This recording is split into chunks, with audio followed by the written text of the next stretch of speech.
حقوق ماهیانه این شغل 5 میلیارد تومنه، ولی کسی حاضر نیست قبولش کنه.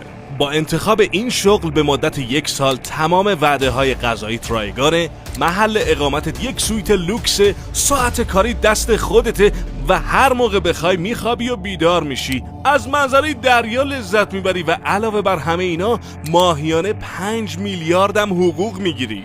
اما در ازای این همه پول و خدمات باید 1 سال تمام تنها زندگی کنی، اونم تو خطرناکترین دریاهای دنیا با موجای 20 متری. 1 سال حق نداری هیچ موجود زنده‌ای رو ببینی و فقط خودتی و خودت. اسم این شغل فانوسبان دریایی. فانوس‌های دریایی مثل رادار برای کشتیان و به کشتی‌ها مسیرهای دریایی رو نشون میدن. در ازای این همه پول و خدمات شما فقط باید چک کنید که چراغ فانوس روشن باشه و تجهیزات ارتباطی فانوس دریایی با کشتی‌ها هیچ وقت قطع نشن.